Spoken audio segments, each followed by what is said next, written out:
Waalaikumsalam warahmatullahi wabarakatuh. Perkenalkan, saya Fadila Hayati dengan NIM 53010220075 dari Program Studi Sejarah Peradaban Islam Fakultas Usuluddin Adab dan Humaniora. Nah, di sini saya akan memberikan sedikit pemaparan tentang politik Islam di Indonesia. Di sini saya tidak sendiri, saya ditemani dengan rekan saya. Silakan Mas, perkenalkan diri Anda. Baik, terima kasih atas waktunya. Perkenalkan, nama saya Imam. Di sini saya dikasih amanat untuk memberikan sedikit pengetahuan terkait dengan politik Islam. Di mana di sini saya sebagai koordinator di dalam Orda FKWMA seperti itu. Monggo dilanjutkan. Baik, selanjutnya saya akan sedikit bertanya tentang mengenai pendapat Anda terkait politik Islam di Indonesia. Ini kan dalam sejarah Indonesia kita melihat beberapa contoh bagaimana Islam telah menjadi kekuatan penting dalam perjuangan kemerdekaan dan juga pembentukan identitas nasional. Nah, menurut Mas sendiri itu apa sih Mas peran Islam dalam membangun dan memperkuat semangat kebangsaan Indonesia itu? Baik, terima kasih. Langsung saja dari tanggapan saya secara pribadi. Izinkan saya menjawab secara rasional atau secara logis dari hal-hal yang saya pelajari seperti itu. Dari Mbak Dila tadi, pertanyaan peran politik Islam dalam membangun kebangsaan Indonesia. Terkait itu kan berarti semangat juang bagaimana politik Islam dalam membangun sebuah kekuatan bangsa ya. Tadi dijelaskan bahwasannya sejak kemerdekaan sudah banyak sekali kekuatan ataupun perjuangan-perjuangan politik Islam dalam membangun negara Indonesia tersebut. Nah, dengan tersebut peran politik dalam Islam yang paling utama itu adalah satu kata kunci, yaitu jihad, di mana kata jihad itu di dalam politik Islam sangat kental dan sangat fundamental di dalam Islam itu sendiri. Dengan adanya kata jihad itu seluruh dari kekuatan Islam bisa kemudian meningkatkan sebuah istilahnya namanya yaitu nasionalisme dalam Islam. Nah, dalam politik Islam dengan katanya ada jihad tersebut, nasionalisme untuk mempertahankan atau memperkuat bangsa dari Islam itu sendiri muncul akhirnya dengan kekuatan Islam tersebut. Nah, disitulah politik Islam bagaimana kemudian dalam menguatkan atau mempertahankan politiknya seperti itu dalam meningkatkan kekuatan bangsa seperti itu. Jadi ada sebuah istilahnya persatuan dari umat seperti itu. Selanjutnya Mas, kalau menurut Mas itu apa ya, bagaimana peran politik umat Islam dalam memperjuangkan keadilan dan kesetaraan bagi masyarakat Indonesia itu? Pertanyaan selanjutnya yaitu terkait dengan bagaimana peran politik Islam dalam memperjuangkan keadilan dan kesetaraan bagi masyarakat Indonesia itu tadi ya. Nah, dengan kata kunci politik tersebut, bagaimana politik Islam memperjuangkan untuk kesetaraan atau kesejahteraan masyarakat, tentunya dari politik tersebut adalah bagaimana kemudian supaya masyarakat itu mengedepankan syariat Islam, kemudian mengedepankan politik dengan sesuai dasar-dasar Islam. Dengan hal-hal seperti itulah yang kemudian akan dengan sendirinya terciptanya sebuah masyarakat dan kesejahteraan. Karena di dalam Islam itu sendiri pun sebuah bagaimana kita berpolitik, kemudian bagaimana kita untuk berbuat baik, atau bagaimana kemudian hal-hal yang berupa untuk selalu berbuat, kalau di dalam Islam kan ada amar ma'ruf nahi mungkar, itu salah satunya. Jadi dengan adanya itu kan bagaimana kita untuk selalu berbuat baik dan meninggalkan sebuah hal larangan. Dengan seperti itu kan kita akan secara tidak langsung bisa terciptanya sebuah kesejahteraan masyarakat, karena itu pun amar ma'ruf nahi mungkar itu juga politik dalam Islam. Bagaimana kemudian itu untuk diterapkan di setiap masyarakat, bukan hanya kepada istilahnya umat Islam saja. Kami seluruh umat apabila kita meninggalkan hal-hal yang dilarang dan menjalankan sebuah kebaikan, tentunya kesejahteraan itu akan terciptanya dengan sendirinya seperti itu. Ya, jadi itulah tanggapan atau jawaban sederhana dari saya bagaimana menjawab pertanyaan yang pertama tadi. Monggo apabila ada pertanyaan lain silahkan. Ini Mas mau tanya tentang bagaimana sih Mas peran organisasi Islam seperti Nahdlatul Ulama dan Muhammadiyah dalam dinamika politik Islam di Indonesia ini? Baik, terima kasih untuk pertanyaan selanjutnya, bagaimana peran organisasi Islam terutama Nahdlatul Ulama dan Muhammadiyah ya dalam politik Islam. Tentunya Nahdlatul Ulama dan Muhammadiyah itu sudah menjadi organisasi yang lawas di Indonesia dan sekarang sudah menjadi organisasi besar.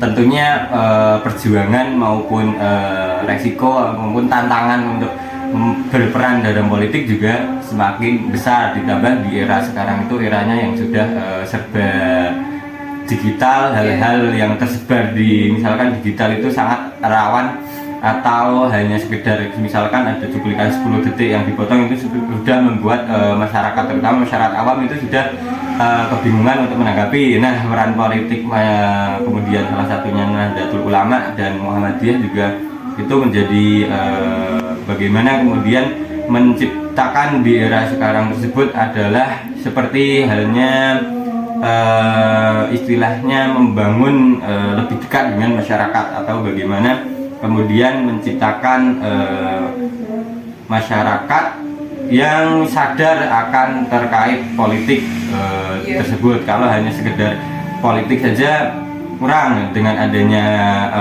Islam kemudian Nahdlatul Ulama dan Muhammadiyah juga bergelut di politik, bagaimana kemudian politik Islam itu bisa diterapkan juga di dalam masyarakat untuk membangun istilahnya kalau membangun negara, karena itu kan lihat di negara Indonesia. Jadi peran organisasi Islam dan salah satunya NU dan Muhammadiyah dalam dinamika politik ya, bagaimana kemudian Nahdlatul Ulama dan Muhammadiyah juga ikut berproses secara langsung di dalam politik, bukan hanya sekedar di belakangnya saja. Misalkan hanya kalau di Indonesia kan karena partai ya udah kita di belakang partai, tapi yang diharapkan tentunya adalah kedua, karena sudah besar jamaahnya udah banyak, bagaimana kemudian terjun langsung di dalam politik untuk berperan langsung seperti itu.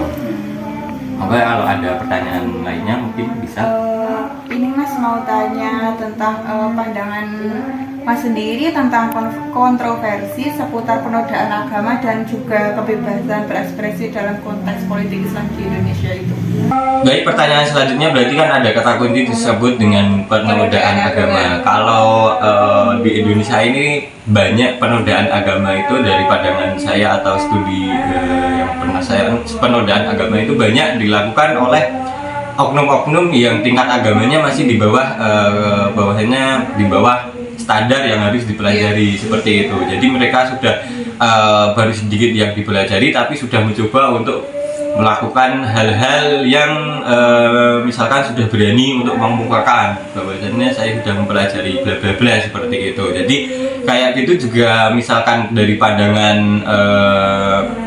yang orang lain yang pandangan agamanya sudah setara atau sudah mempelajari hal yang sepenuhnya, nah itu menjadikan sebuah kayaknya kesesatan. Nah, disebut adanya sebuah penodaan agama, istilahnya muncul seperti itu karena kita kurang mempelajari agama secara menyeluruh. Akhirnya kita sudah memberanikan diri untuk membawa, padahal yang disampaikan bahwasanya itu salah tersebut seperti itu. Dan hal seperti itulah yang kemudian kadang banyak diikuti oleh orang-orang awam seperti itu. Jadi akhirnya menjadikan sebuah penodaan agama itu menjadi hal yang sangat krusial dan berpengaruh terhadap istilah kalau politik Islam maupun agama Islam itu sendiri seperti itu. Jadi terkait dengan tadi apa dan kebebasan berekspresi itu kan juga karena Indonesia juga sistemnya demokrasi, jadi hal seperti itu juga dianggap sebuah kebebasan berpendapat seperti itu. Jadi hal yang misalkan penodaan agama itu kalau dimasukkan dalam ranah demokrasi itu kan menjadi kebebasan berekspresi, tapi kalau kita dimasukkan dalam ranah agama itu menjadikan sebuah penodaan agama karena agama yang dipelajari belum sepenuhnya benar dan belum sepenuhnya baik, tapi sudah memberanikan diri untuk istilahnya mengucapkan atau membuat hal-hal yang sesuai dengan agama seperti itu. Jadi ada hal yang istilahnya belum tidak salah tidak, tapi hal ada yang terus dibenahi seperti itu. Jadi agar bagaimana penodaan agama itu tidak terjadi seperti itu. Selanjutnya nih Mas, saya mau tanya tentang bagaimana sih Mas peran organisasi kemahasiswaan seperti HMI atau PMII gitu dalam menciptakan kader-kader politik Islam di Indonesia itu? Baik, terima kasih. Pertanyaan selanjutnya bagaimana tadi apa? Peran organisasi kemahasiswaan seperti HMI atau PMII dalam menciptakan kader-kader politik Islam di Indonesia. Dari hal tersebut bahwasannya kalau misalkan kalau itu kan di ranah perkuliahan ya, dari terciptanya awal mula bagaimana kemudian jangka jauhnya itu biasanya ya dari misalkan itu dari ideologi tiap-tiap masing-masing dari organisasi tersebut, karena ada kemudian tadi apa PMII, HMI, kemudian ada lain organisasi Islam lain pun mereka mempunyai ideologinya masing-masing. Nah tentunya jangka panjangnya tersebut peran politik atau politik yang terbangun tentunya sesuai dengan ideologi mereka, kecuali ada penyimpangan hal-hal yang lain kemudian itu akan cerita yang berbeda. Kalau dari kader politik pada masa perkuliahan misalkan ada PMI ideologinya ada satu, kemudian HMI juga ideologinya berbeda dengan PMI, namun setelah itu kemudian secara fundamental sudah tertanam, maka politik yang terbangun juga akan politik kader-kader yang tercipta dari ideologi tersebut, tidak akan jauh sama dari ideologi itu, seperti itu. Jadi politik yang akan tercipta ya bagaimana PMI, kemudian HMI, kemudian organisasi yang lain, mereka dalam membangun jiwa-jiwa politik mahasiswa gitu. Kalau mereka kemudian jiwa-jiwa tertanam sesuai dengan ideologi Islam, kemudian atau ideologi negara Indonesia, maka politik yang terbangun akan seperti itu, karena itu secara fundamentalis akan terbentuk di dalam ranah mahasiswa. Kalau ideologinya sudah menyimpang, sudah berbeda, ya akan kembali lagi kepada pertanyaan-pertanyaan sebelumnya, terjadi penodaan agama, terjadi penyimpangan, terjadi hal-hal yang kontroversi seperti itu. Jadi terciptanya kader-kader ya bagaimana kemudian organisasi Islam menerapkan ideologinya, apakah itu sesuai dengan Al-Quran, hadis atau tidak, seperti itu. Dan bagaimana kemudian menyaring hal-hal yang misalkan kontroversi dari organisasi lain atau terprovokasi, ya itu hal-hal yang sangat riskan terjadi di ranah mahasiswa. Jadi bagaimana tadi kader-kader terciptanya, ya bagaimana ideologi Islam maupun ideologi PMI itu terbangun secara menyeluruh atau terbangun sesuai dengan syariat Islam, maka politik yang terbangun juga akan sesuai dengan ideologi atau sesuai syariat Islam, seperti itu menurut pribadi saya. Seperti itu. Baik, sebelumnya mohon maaf karena ini ada sedikit kendala, maka saya tutup mengenai politik Islam di Indonesia ini. Saya ucapkan terima kasih kepada Mas Imam karena sudah mau menjadi narasumber saya dan sudah memberikan sedikit pemaparan mengenai politik Islam di Indonesia. Sekian, saya undur diri. Mohon maaf jika terdapat tutur kata yang kurang baik. Saya ucapkan terima kasih. Wassalamualaikum warahmatullahi wabarakatuh.